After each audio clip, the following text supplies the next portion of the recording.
is easily accessible, web-based, do-it-yourself tech that any small or medium business can use to embed VR or AR into their design, execution, and marketing models. He is highly skilled at scaling up businesses that work on the virtual reality models. His perseverance and focused attitude speaks a lot about his personality. The students of IIT Guwahati are delighted to have you with us today. So without any further ado, I would like to request Hardik sir to take the helm from here. Right. Thank you for the introduction, Laksha. It's always a delight to come back to the alma mater, and I have very fond memories of my time at IIT Guwahati. So, very glad to be back amongst the community again. For today's session, what I had in mind was that I'll just briefly talk about what we do, what are the Melzo's key offerings, and what we see as problems in the AR/VR space. After that brief walkthrough about the whole space and stuff, then I'd love to open up the floor to any questions that the participants may have, and we'd like to make it more of a dialogue than a monologue. Because in college, I used to be the first one to sleep on the back benches, so I can understand how lengthy that monologues feel. So I'm going to share my screen. Please let me know if it's visible.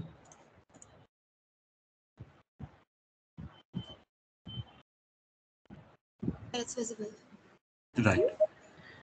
So, good morning, everyone. I must salute you for joining so early onto the con call. I used to have tough time attending these morning calls, but today we're going to talk about VR and AR, right? So you must have heard about virtual reality, augmented reality, Facebook doing the whole meta thing, and it has just blown up all across the place. So we started the company during we call it waves, Facebook waves. So the first Facebook wave was when they acquired Oculus for $2 billion back in 2000, and I believe it was 15, I think 15 or 16. And we felt that, VR, AR is here. This is it. This is the future. This is going to take over the world. So we thought that would be the best space to start up in. For first couple of years, we were doing consulting work, but the wave never really materialized, right? So the last 6 years have told us that AR, VR is still a huge distance away from mass scale adoption. So while waiting for the wave to happen, we realized that we have to do something about it. We can't just wait for destiny to pick us up and do its magic. So we started Melzo. It is a platform that lets anyone easily create and consume AR, VR content on the web. No coding, no programming, just drag, drop, click, place. And you have beautiful content up and running in no time at all. Back in the day, we used to have those WYSIWYG website editors. What you see is what you get. Think of this as a WYSIWYG editor for VR and AR. Some of the problems with the industry that we identified is that creating VR, AR content is extremely difficult. And even after you manage to create the content, consuming it is even more difficult. So you need to have those expensive high-end devices. You need to purchase expensive games, expensive content. And, then the whole issue of cross-platform compatibility. So Oculus won't work with HTC, HTC won't work with Google Cardboard, and so on, right? So Melzo platform sort of sidesteps all of that. It's a web-based platform with which you can create content, and then that content is consumable across devices, across platforms. So whether or not you have a VR headset, whether or not you have a high-end computer, you can view the content. Only we deliver the content based on the device's capability. So if it's a less heavy device, or let's say less advanced device, then we would deliver in a 360 format, in a simplified format. If it's a high-end VR device, we'll deliver full 3D experience, and so on. So that was the idea. Now, as we started building our platform in India, we realized that there's not much space or adoption for platform plays in India. So this is a sort of advice or warning to all the budding entrepreneurs in the audience today, that don't think of deep tech solutions until you have a solid way to monetize them. Because mostly, if you see the startups that are getting funded in India today, they are doorstep delivery startups. So milk at your doorstep, shoes at your doorstep, grocery at your doorstep, right? We are not yet thinking about world-beating products. So that was somewhat the idea behind Melzo, that we want to create something that isn't just a copy of a successful Western model, but something of our own, something which we have produced, something that the world can copy. Um, but the platform play, as I was mentioning, didn't work out so well. So what we did was we continued to develop the platform, but instead started building point solutions based on the platform. So hence Melzo Noor, which is a virtual try-on e-commerce solution for jewelers. Melzo Udyog, which is a 3D model manipulation, 3D model sharing, and sort of training software for heavy industries. So people like L&T or Linde Engineering use Melzo Udyog. Melzo Mela is a virtual exhibition platform. Think of it as a Hubilo or Airmeet, but you are able to create sort of 360 VR exhibitions. And this is one of our most successful products, which is currently being used by the Apparel Export Promotion Council of India, Spices Board of India, Rubber Board of India, Department of Atomic Energy of India, Boehringer Ingelheim, Merz Aesthetics, so on.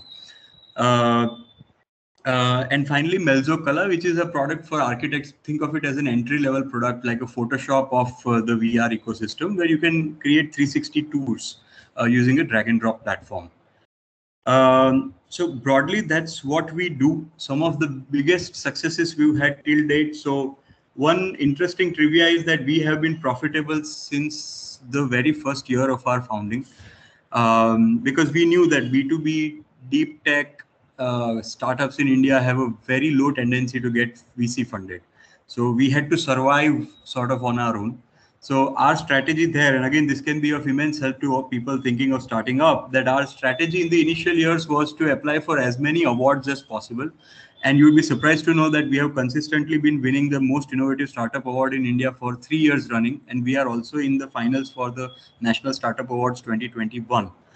But just from these awards, we have gathered about 1 crore 25 lakh in grants, equity-free grants from WhatsApp, Amazon, Vibrant Gujarat, Government of Gujarat, Government of India, Western Digital, and so on.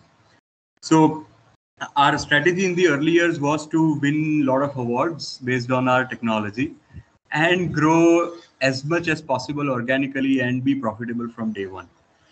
We raised funding last year, valuing, it was the round which made me on paper, it made me a millionaire.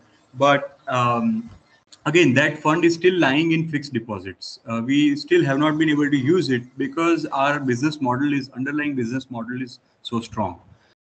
So yeah, broadly, I guess this would be good for an introduction. I can play a couple of videos, but you can look it up yourself on YouTube if you want. I guess that would be best, because video streaming may not work so well on Teams.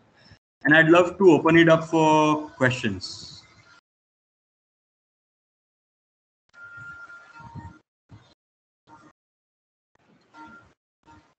So, sir, how did you come up with this idea of these technologies? Like, we just want a brief background of this.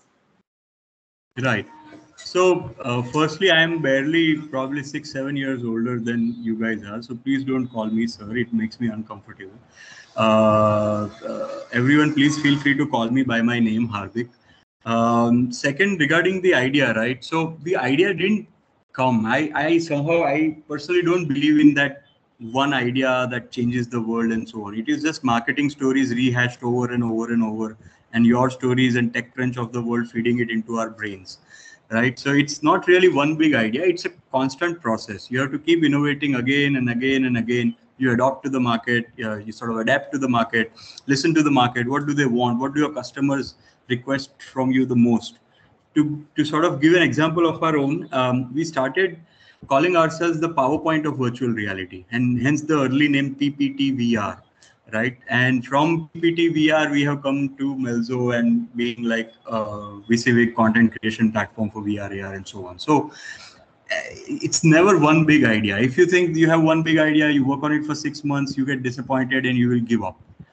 So don't think of it as a 6-month process or one thing that will change the world, make you a billionaire overnight. That's, in my experience at least, that's not going to happen. It's a process. You have to give in year after year after year, constant improvement, and that's how sort of you scale it. Yes, that was quite insightful. So, like, how difficult is it to start a startup in virtual reality domain? Like, what are the different hurdles which you might have to face, or which anyone might have to face? Right. So, see, VR AR is very glamorous on the outside, but it's not very glamorous for the VC world. So, first and foremost, if you're starting up in VR AR, then don't think of getting VC funded, at least for the foreseeable future, right? Until the whole world sort of wakes up to the potential and there's a crazy gold rush for VR AR companies. So, profitability is very essential. The margins in this business are excellent. So if you want to build a profitable business in VR AR, probably it's a great industry because there's little competition.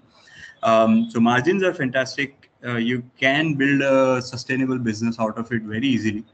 I guess my 2 cents of advice would be that um, one, uh, so I try to read about 100 articles every day, and I've been doing it for 5 years now, right? So my one bit of advice would be that read as much as you can while you are in the washroom, while you are having your breakfast. Have your Flipboard or whatever reading app that you use on your phone. Have it open. Keep reading as much as you can. And second, if you want to set up in VR AR, get in touch with us. We'd be happy to explore partnerships. Yes, sir, absolutely true. We can see a huge number of companies and people are inclining towards this idea. So, how do you plan to combat this competition? I'm sorry, I'm not sure I got your question. Sir, actually, a lot of companies and people are inclining towards this idea. Right. So, how do you plan to reduce and combat the competition in that regard? Right. We are never afraid of competition. The day we started out, there were 3 companies that competed with us in India. Today, including service providers, there are at least about 30 companies doing VR AR. Right now, the three companies, I think 2 were product companies and 1 was a services company. One is nearing shutdown. One got acqui-hired by Flipkart. And we are still here. We are still pursuing it. We are still independent. We had acquisition offers from some of the largest telecom companies in India, giving us a very decent valuation. But we successfully resisted hostile takeover, and we are still independent and doing our thing, right? So, as such, I'm never really concerned about competition so much. I would love to learn from them what they are doing better than us and implement it, and we have done it in the past. But mostly our strategy revolves around us being one step ahead of the competition all the time, and then not worrying about them so much. So that's a very good spirit out there. So, everyone has a unique story associated with the seed funding. So, what is your story? Right. So I'd love to take that, but I think there's one question in the chat: neuro marketing with VR AR. What you think? So I love whenever I'm called to give lectures in colleges, right? I love to do this one small exercise that you give me 3 industries and I'll show you the applications of VR AR in those industries, any 3 that you can think of. And then I'll give you 3 industries and you give me the applications. Now, for the benefit of time, we'll skip that exercise today. But my point is that there's not a single industry that's not going to be impacted by VR, AR, MR, any of these sort of immersive technologies. Now, talking about neuro marketing, so I'm not very sure what you mean by that, but if it is what I think it is, it's like so basically it's to do with medical and neuroscience and how do you market neuroscience. Then there are a couple of our clients, Boehringer Ingelheim and Merz Aesthetics. You might want to look that up. They are German pharmaceutical majors. And these companies use our Melzo Mela platform to host doctor events. So these are very exclusive. Only, like, let's say the top 200 doctors of Middle East would be attending these events.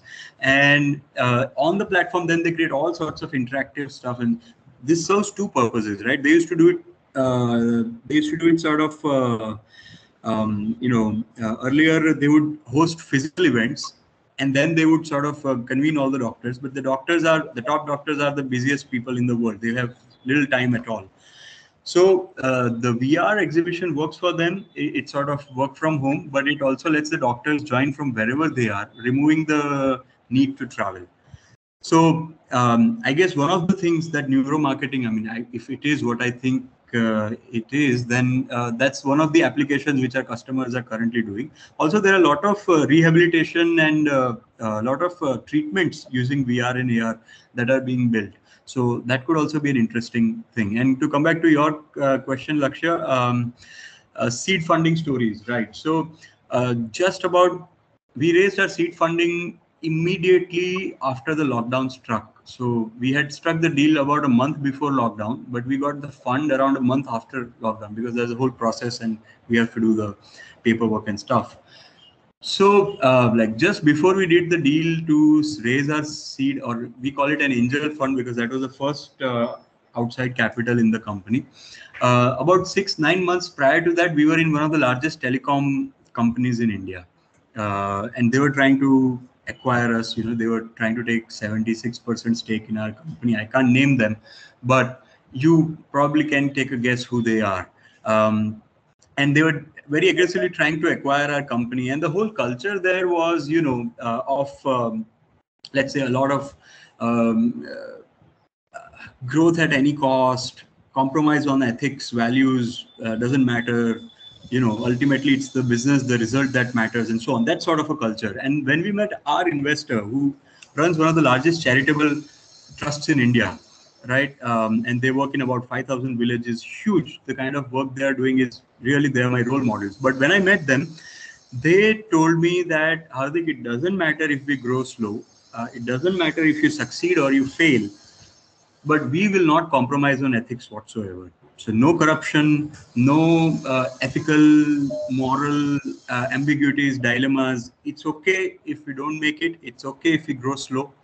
And that right there in my mind, the thing. So they were offering me a little bit less valuation than what I wanted. But the only thing in my mind was not the valuation. And in my mind, the only thing was that what kind of company do I want to create? What kind of culture do I want to create? What kind of impact do we want to have on the world? And that sort of, you know, really closed the deal for us. Now they left it to me to draft the agreement, and in the agreement I gave them standard protection rights that any investor in the world asks for, which is a 1x liquidation preference. So if the company goes south, they get their investment amount back as is, without any return on it. I put it in because I felt it was fair. They literally fought with me for 3 months. The only fight I've had with my investors till date. They fought with me for 3 months, and ultimately, when I didn't agree with them, they sent me an official notice saying, "We want nothing more than what is rightfully ours. We are your partners for the long run. If it works, it works. If it doesn't work, we don't want any sort of protection." So I guess that really sort of, you know, these are the kind of people that we wanted to work with, and that's the best story that I can share. So find that person that believes in you. Don't just settle for money's sake. Money you will make anyway, but find that real partner for the long run. I guess that's what I would say. So that was a unique one, and slow and steady wins the race. So that's the only thing I would say.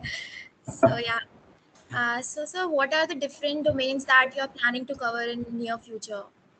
What are the different domains that you are trying to planning to cover in near Yes.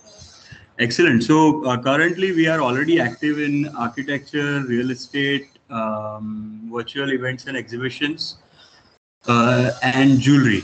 And very soon we are launching products in medtech sector and edtech sector.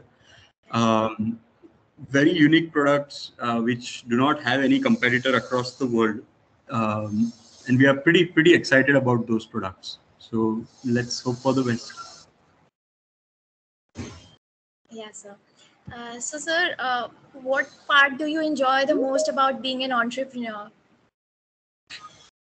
The constant highs and lows are sort of addictive after a while, because you know, it's like I've been at this for close to 5 years now, and you know, I've been through everything you can imagine, right? I mean, when we started out, for the first 9 months we didn't have a single paying customer. The investors would laugh at us, you know, because they'd say, "Hey, you're starting out in Surat. What is Surat? Where is Surat?" Why are you not in Bangalore? For them, beyond Banerghatta is not, you can't do tech startup outside of Bangalore. So these mentalities, this sort of inbuilt bias against tier 2, tier 3 cities, against people who sort of dare to dream big and who don't belong to the IIT Delhi and Bombay fraternities.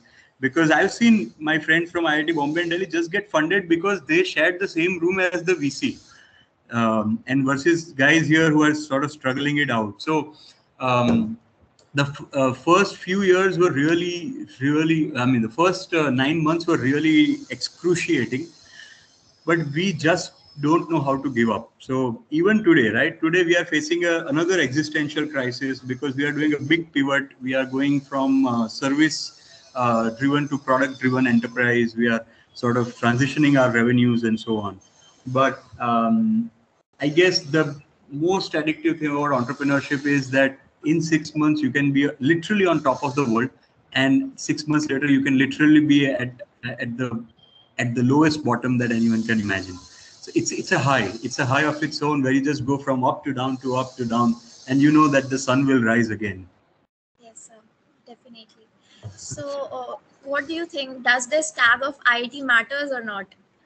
Of course, it matters. I am a big believer in IIT, but I'm also a big critic. So I didn't want to be in IIT in the first place. I was a musician. I was happily recording, composing, releasing songs, writing novels. I'm a writer. I'm the artistic type, right? And when my parents forced me to sort of sit and study for IIT, I was like, so the conversation we used to have was ki, IITs have more budget for their music club than music colleges have for the entire college.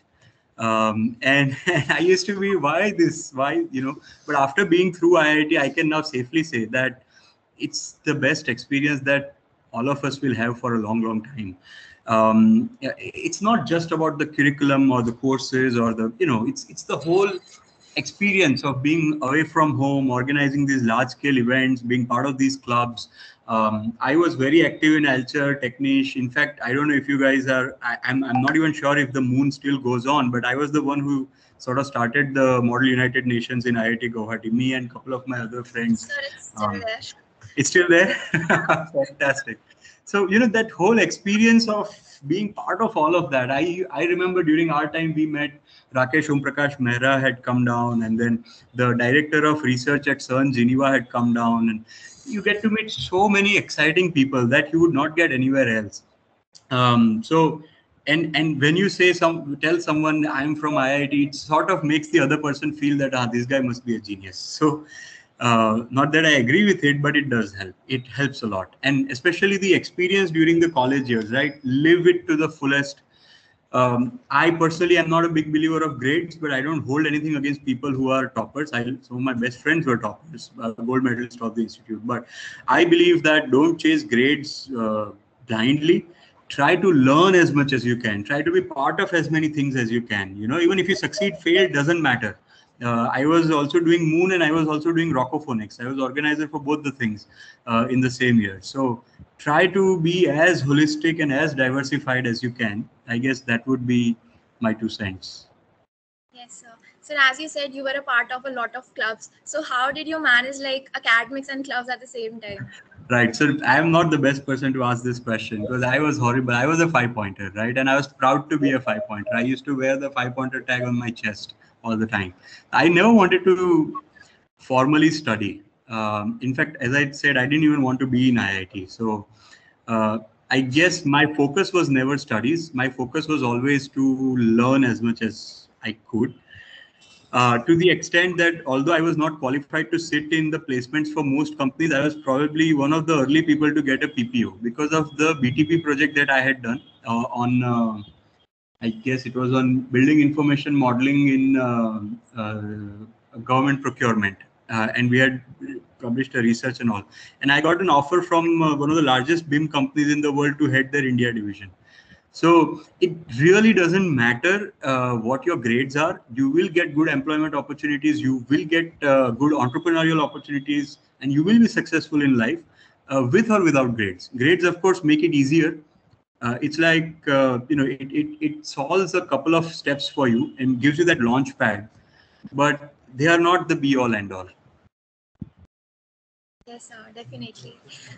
Yeah, a lot of people on the chat are, so should we? Yeah, sir, we can move on to the chat questions. Okay. Because I'm losing track of the chat. It's coming rapidly. Right. So, how did IITG help and motivate you to pursue your dreams? As I said, right, I was everywhere. I did everything I could, and I loved doing it. I succeeded. I failed with a lot of things. I let down my friends. I took care of my friends. Right. So go through the whole roller coaster. That roller coaster will teach you more and motivate you more than anything else. It will sort of prepare you for the ups and downs. Don't go with a smooth experience. Don't go with the um, trodden path. Be different, be innovative, be unique. Try to do your own thing, and fail. It's fine. It's fine to fail. People say ki, mostly we are afraid of failures. Failure actually is a very good thing. So I guess how IITG motivated me, I love the campus. First of all, being an artistic soul, although now I'm a commercial person, art has long died. But at least originally being an artistic person, I loved the campus. I loved the scenery. I loved the view. I just loved every morning I woke up in that fresh air, and with those scenic views. So that was a big motivation, and also the whole experience of being part of various things inside the college. I also had my own startup virtual trial of clothing while in college. We got a few offers for equi hire from Myntra and Jabong, and back then Jabong was still a thing. So yeah, but of course the startup failed because we could not fit sari onto a human body, right? Sari is where technology dies. So but I learned a lot, some of the best lessons about entrepreneurship during that failed experiment of startup in college. So I guess that answers. 5G technology came in India in future, what type of industries develop? I'm not sure I understand the question, but if I understand it correctly, then I would say that, so firstly, with 5G, AR, VR, IoT are going to be big, right? All the infrastructural and hardware issues that these technologies are facing right now. So VR, for example, on 4G, it works well. On 5G, it will work wonders. So one of the technologies we built, and we also tested it with an IPL team. We live streamed their match in virtual reality, where you can be Virat Kohli as if you're batting and the bowler is bowling to you and you hit a sixer, right? It's a 360 match viewing experience from multiple vantage points. So one moment I am Virat Kohli, next moment I can be in the VIP box, third moment I can be in the economy box, and so on. Real time sort of 360 cloud point where you can shift your vantage point and see from different perspectives. Now, these sort of technologies already built by us, and we were one of the first in the world to do this. Actually, not many people know this, uh, but it works well only if there's a strong 4G connection. Now, with 5G, these things are going to be a joke because 5G offers 100 times the speed of 4G. So whatever streaming and loading issues we used to have with 4G or 3G will be gone, and you're going to see an explosion of technology take over. So the best place with 5G is going to be VR, AR, IoT. Get into any of these future technologies. Whatever problems they're facing now, they're going to look kiddish in just a couple of years' time. How to learn Melzo softwares and get those skills in use? Please go to melzo.com, go to sign up, and put in your email address, number, and your whatever username, password. Our team will reach out to you and give you free training on sort of free onboarding on how to use the platform and its various applications. We have a set of extensive channel partners who use our software to deliver services, and they are making 20-30 times the money that we make. So it is a realistic business model if you want to sort of get into the whole Melzo partnership model. Time to time organize workshop, it's very helpful. Yes, I guess the entrepreneurial cell is already doing a great job. They were doing a great job even back in my days, so I guess take it up with them. With the rolling of 5G in India, download speed will increase and subsequently cybercrimes will increase. How will industry? So cybercrimes, I work very closely with the Surat City Police, and I am one of the advisors and panel to sort of help them tackle this menace. I don't really think 5G has anything to do directly with cybercrime. Um, I may be wrong. I may be wrong, but I don't think cybercrime and 5G are interlinked. Can we ask question on voice chat? I guess we have to ask So the they can today. they can unmute and ask questions. All right. I'm sorry, I'm having a tough time keeping up with the chat. It's just. Good morning, sir. I'm Yes, good Mansi morning. here. Yeah, Yes. actually, sir, I asked a question in the chat box regarding that net zero emissions goal, which was taken up by a PM in Right, by 2070. So, how will industries tackle with that? right. This is really out of my comfort zone, but I'll try to answer the best I can, and I hope I can satisfy your question. Um, See, global citizenship and global responsibility is not new to Indian culture. Vasudhaiva Kutumbakam has been forever around in our culture, in our ethos. We can't simply say that because we've been late to the emission party and we've just started industrializing, so we'll have a free run at polluting the planet. That is not global citizenship and global statesmanship. So I love the vision that the PM has laid out for our country. How we will get there, how the industry will tackle, unfortunately, that's something for the experts. I am not at all an expert by any stretch of imagination. But we can start with the little things, right? So we took the initiative to install solar panels for our office and try to be less energy consumer than we were before. So I guess it starts with all of us taking that responsibility, taking that burden, taking that initiative to sort of lead the world to a better future. I somehow, anytime someone suggests that, um, you know, um, we are not fit to lead the world, let us remember that before the Britishers sort of occupied, we were 1/4 of the global GDP, right? So India can lead, India will lead. We have the talent, we have the people, we have the potential, and we have the history and the culture to lead. So let us stop trying to just be an imitating civilization and try to be a leading civilization. Of course, it will come with costs. Of course, there'll be sacrifices which will have to be made. But I guess that's our global place in the world. I'm not satisfied being just an imitator. But that's my personal opinion. I'm happy to be wrong.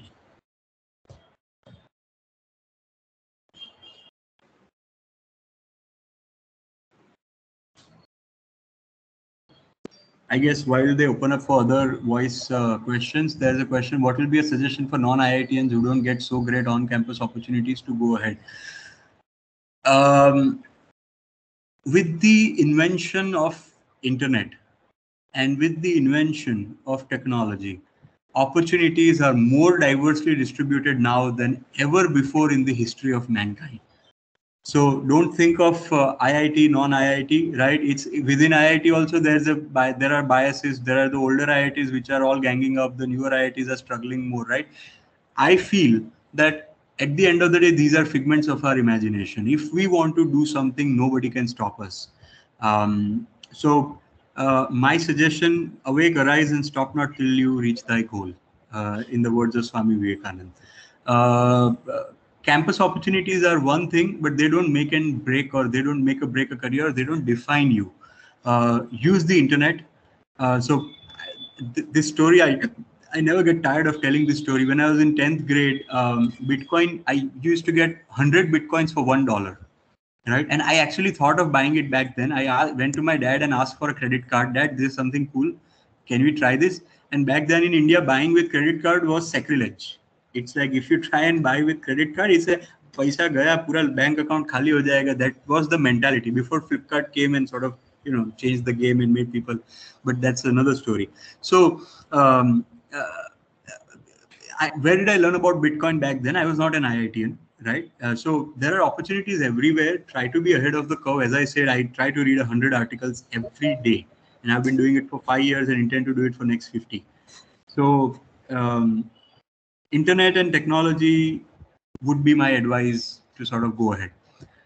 How a tier 3 college student can do what you're doing, how much labor he has to give. intense. Let me tell you, I got married about 4 years back, I guess. And so I have this thing, right, that although my parents can afford, but I will buy my wife the first piece of jewelry that she wears. And she has been incredibly supportive to me. And I have not yet been able to buy her a piece of jewelry. I guess only recently, 2-3 months back, I bought her the first gift I could buy her. So um, I I don't think that tier 3 or tier 2 has any difference. If you belong to a tier 2 or tier 3 city and you want to set up your business there, be prepared to struggle much harder. And if you are not from the elite select club of IIT Bombay or IIT Delhi's few dorms, then prepare to struggle much harder. But that's what makes life interesting and challenging. And when you make it, don't forget the struggles that you faced and try to do something for the people who are in a similar situation to you. And that will make the world a better place, right? People who came before us had the chance. I feel they have screwed up royally. They sort of, instead of making an open and inclusive environment, they ended up making a very closed circle of privilege. But when we make it, the tier 2, tier 3 hometown guys, the Goliaths, sort of the Davids fighting the Goliaths, when we do make it, then remember that we have to give it back to the society. Can we get placement or internship offers from your related companies by learning Melzo software? Absolutely. Absolutely. Please feel free to reach out from our website. We give a lot of internships and we are always recruiting the right talent. So small scale industries usually don't have funds to opt for solar panels. How can they tackle this? It would be difficult for me to answer this. This is not my expertise, not my field of expertise. But it's not just about solar, right? So small things like not keeping the light open or the fan open after we exit the room. Dr. APJ Abdul Kalam started this initiative when I was in school, and it was called Change Agents. And one of the initiatives of Change Agent, I was a change agent for the city, and one of the initiatives was that, save electricity, save water. These things sound rehashed, stereotypical commentary, but these things matter.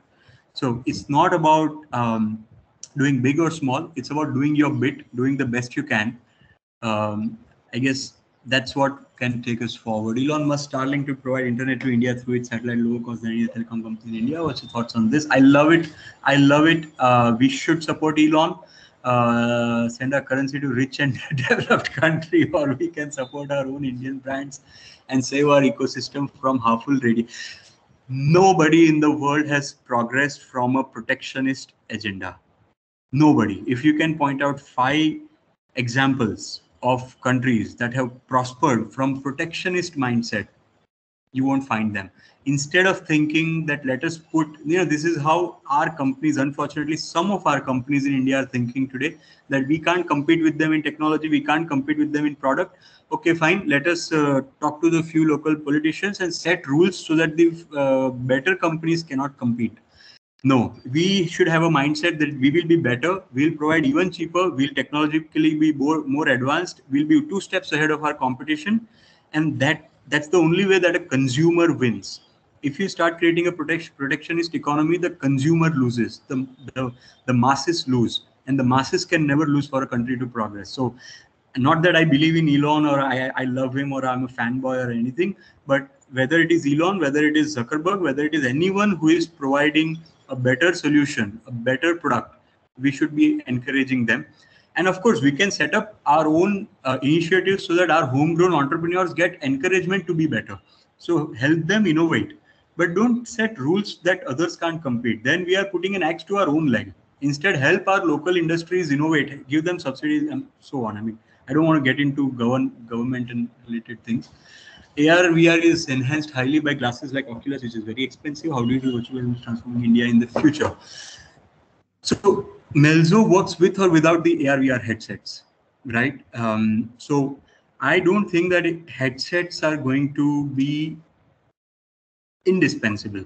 Having said that, back in 2000, there used to be that Nokia phone, Hathoda phone, which you bang, which you do anything, it won't break. And from that Hathoda phone to 2021, and we now have some of the smartest gadgets ever made in the history of mankind. I feel VR/AR is undergoing a similar transformation. In time to come, you will see it taking over the world. Great lines by Swamiji. Yes. Oh, thank you, Swaraj. Sir, how can we manage our parents? Right. I really don't know what you mean by that. I don't think we should ever manage our parents, right? We should take them along. That would be my sort of. We are going on very wide topics here, so. But I love the energy from the chat. Thank you. We should not manage. We should take them along. Tell them, inform them, educate them, help them think the way you are thinking. And if you have to compromise on something to take them along, then compromise. If you want to go fast, go alone. If you want to go far, go together. How can we manage our parents when they are not that much free frank with us? Okay, it's like Hafsa, you got into my head and you saw my answer and asked the follow-on question.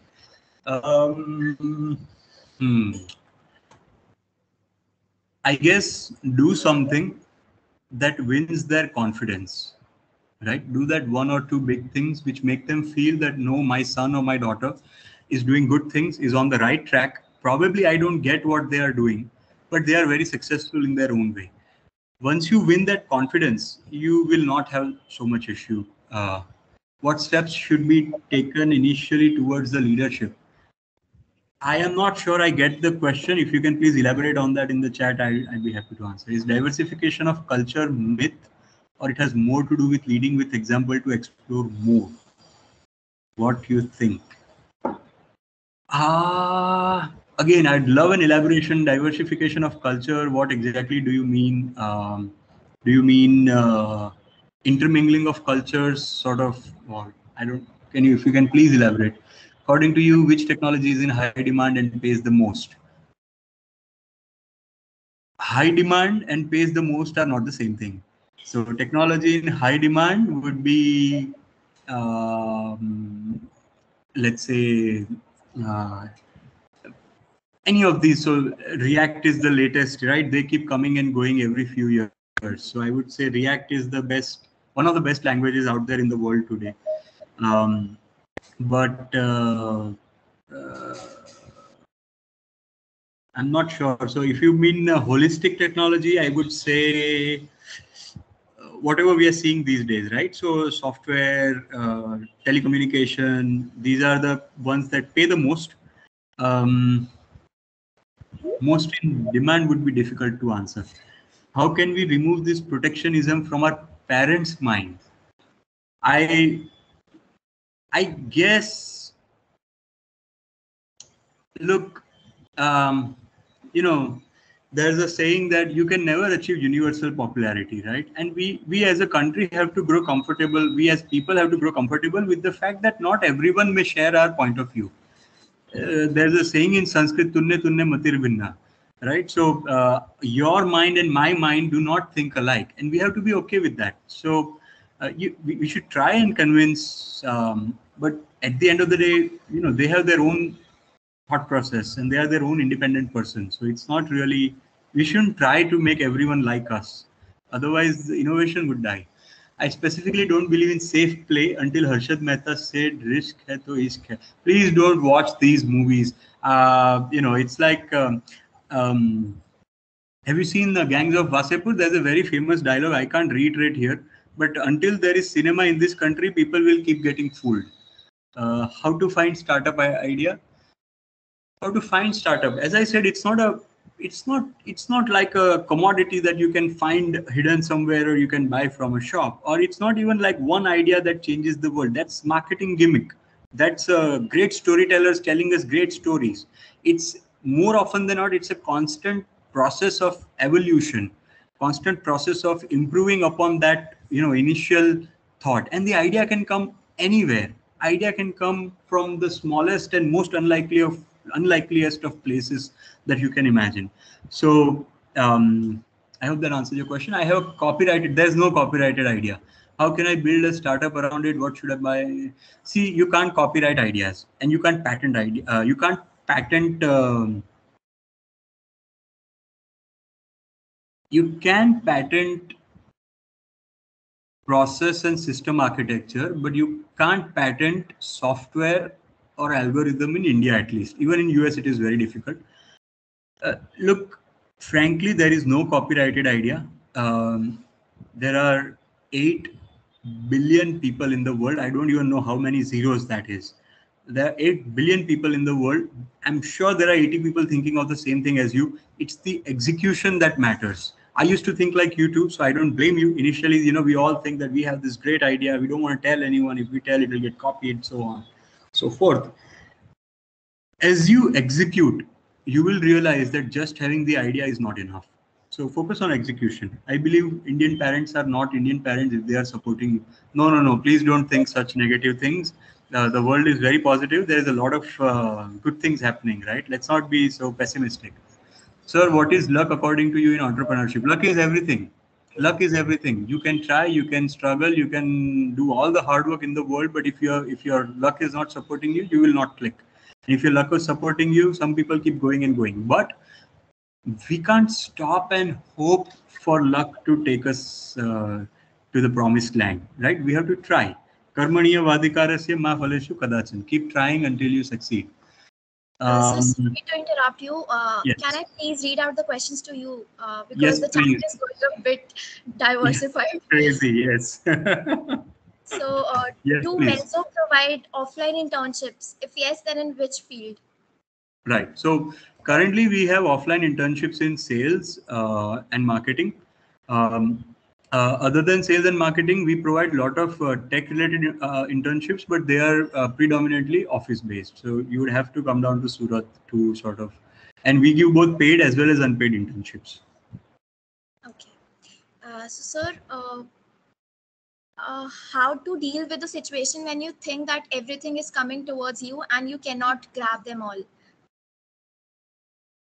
I'm sorry, I didn't get that. Like how to deal with demotivation? Maybe that's the question the person is like he wants to ask. Yeah. Just today morning, I told my wife that I'm feeling a bit low, and she asked me why, and I said it is probably because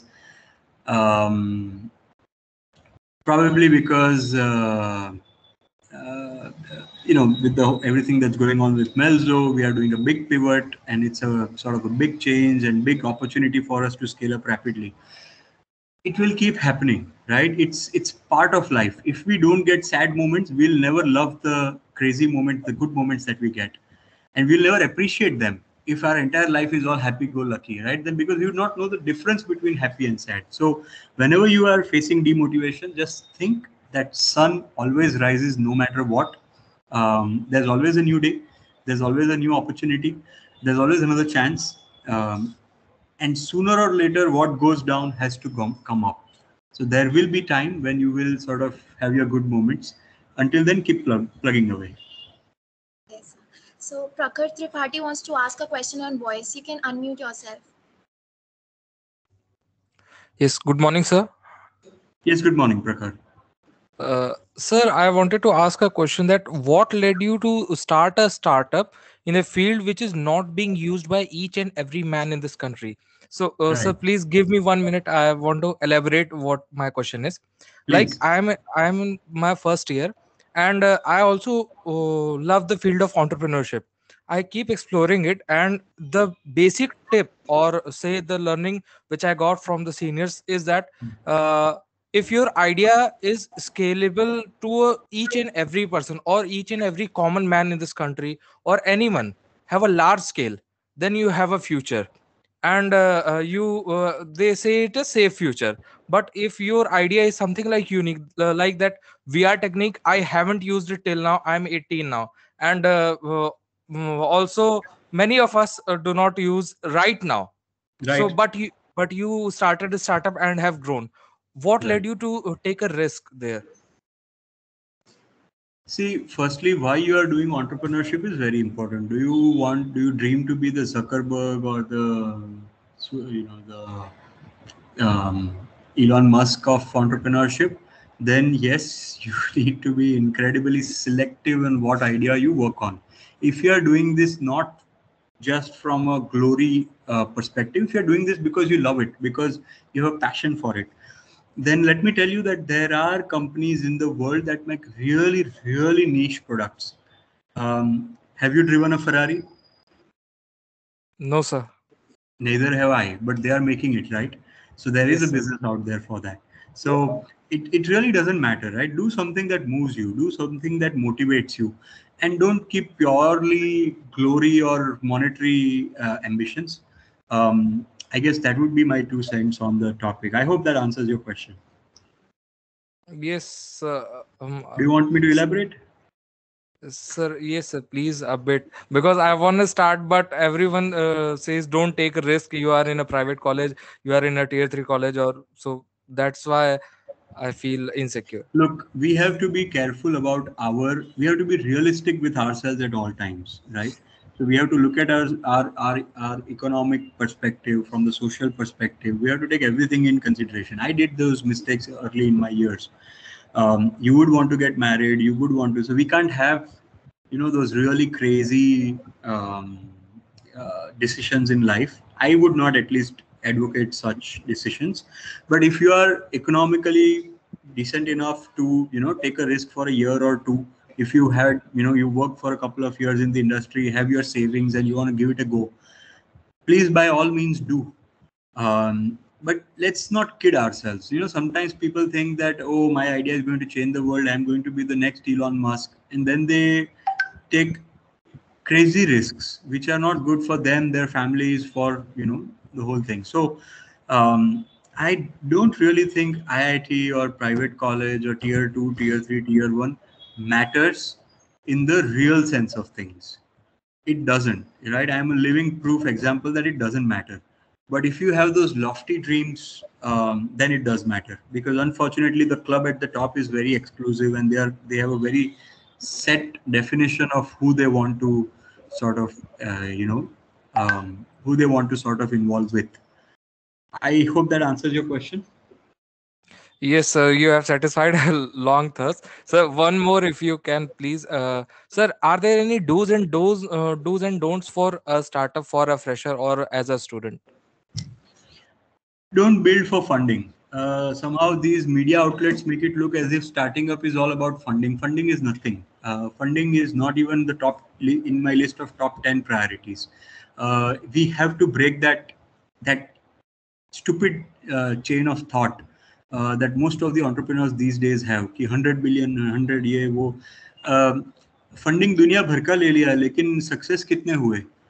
funded startup में से there is less than 1% real success ratio. The ones who really make it big, 99% fail.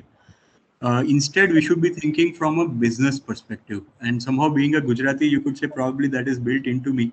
But think of it as a business, right? Think of it as making money, earning money, being profitable. If your fundamentals are strong, you will not have to ever worry about funding. And that's how I feel that is a more sustainable path of business development and entrepreneurship than to hope for a moonshot and that 1 in 100 scenario. But again, I could be wrong about this. So don't worry Thank you very about much. funding. Focus on fundamentals. Funding below, fundamental pe dhyan do. Okay. Thank you, sir. Thank you very much. Thank you. So, sir, this is a question by Adarsh. He wants to ask that he has an idea which is successfully registered under Copyright Office, Government of India. So, how can he build a startup around it, and what should be his initial steps? So Adarsh, if you can please have you on unmute. See, Yeah, Adarsh, you can unmute yourself. see, you can, Adarsh, you can copyright a name, you can copyright a logo, you can't copyright an idea. So what exactly have you copyrighted? Sir, that was around. There are two. I'm working on two ideas, but the first one is for central employee system, wherein it won't be like exactly like the job portals that we have currently in India. It will be something like So into. Adarsh, my question is, I don't want you to narrate the idea because I understand you are sensitive about it. So we don't want to tell everyone about it. I just want to know what exactly, have you sought a patent? Have you sought a copyright? Yeah, actually I have copyright about that, but I'm planning for patent as well. So I'm working on it right now. See, Adarsh, copyright, as far as I know, can only be for a name or a logo or, things like that. You can't exactly copyright. And so if you copyrighted a name, that's good. That's one of the first steps of a business, that you want your name to be exclusive and copyrighted. I don't think you can copyright an idea. Okay, so what should be my initial steps to build around for that? Right. So I would say that first of all, figure out where the money is going to come from. Any business which is built without money in mind is not going to survive long. So where are you going to earn from? Who are your likely buyers? What are their pain points, and how do you solve them? And then start. So every product we have built till date has been built for first a customer, a services customer, large scale customer that we found. And through that customer, we, instead of delivering just the service, we always used to sort of deliver service while completing building the product. So our approach has been that we don't do R&D investments. We find paying customers and then do R&D with that customer's money and then build a product. Grow profitably, I would say. So figure out where. Yeah. I have an idea with along with this, while working on this idea, I have a chance for going along with VR and those things. So is there any chance for collaborations? Absolutely. We are always open to collaborations. Please visit our website. There are contact numbers listed there. Please feel free to reach out to us. We are always looking for new partners and new opportunities. Sure, sir. I'll get back to you. Thank you, Adarsh. So why is it important for entrepreneurs to develop financial plans for their companies? It's just important so that you have an idea about where you are and where you are headed.